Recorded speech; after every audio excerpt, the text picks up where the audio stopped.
Welcome back. We're talking about right to work, what it means, and how it will benefit or hurt industry in Sussex County. There are lots of theories about right to work, and I am joined right now by the Mayor of Seaford, David Ginshaw, and John Rodriguez from the UFCW. That's correct. Right?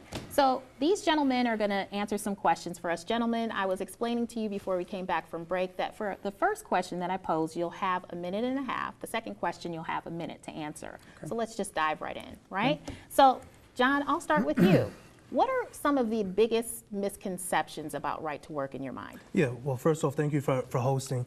And in my opinion, the biggest misconception of right to work is the name itself. It's almost as it's a euphemism and that it's misleading. Sure, we all want the right to work. However, what it actually does is it undermines workers' rights. It takes away their voice from the workplace. And ultimately what ends up happening is that workers no longer have representation at the workplace. Wages, statistically speaking, in states that do pass right to work, wages start to drop. But most importantly, kind of the theme that I like to go with is that in life you can only have one number one. So when we start talking about religion, the Bible, the Quran, the Torah mention that we should worship one God. When we talk about being in a relationship, in marriage, we're talking about you being committed to your life partner. When we talk about now the NCAA tournament, March Madness, we can only crown one champion. So to mislead folks by right to work that is good for workers, that's incorrect. At the end of the day, right to work is good for business. And when it's good for business, and even within business, businesses tend to make their number one profits. So naturally what happens is workers start to drop down that priority list. And as a result, workers are not given an opportunity to have good wages and have safety and have a representation of voice in the workplace. Thank you, John. Thank you. Now, David, it's your chance to answer the question. What do you think some of the biggest misconceptions about right to work are? Well, for us in Seaford, right to work was never about being a union or a non-union issue for us. It's about jobs, period. And I think John said it well, is that businesses right now, it's part of their site selection process, and you can't argue that. So businesses, when they are looking to either build a second location or additional locations or move, they're asking that site selector to go to a right to work state. Fortunately now Seaford is a right to work area, and we now can say, hey, come and take a look at us. But we weren't even getting that opportunity before. Right now, Seaford's at 62% poverty level from our school's best numbers.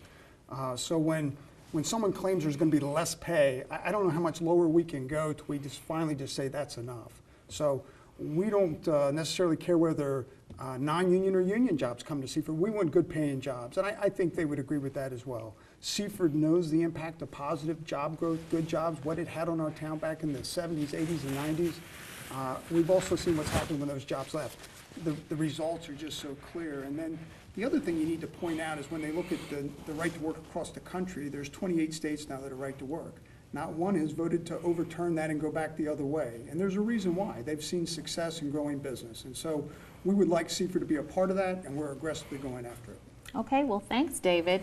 Now, moving on to my next question. Critics of right to work say that it weakens unions and it drives down wages and it works to undercut the working man and woman.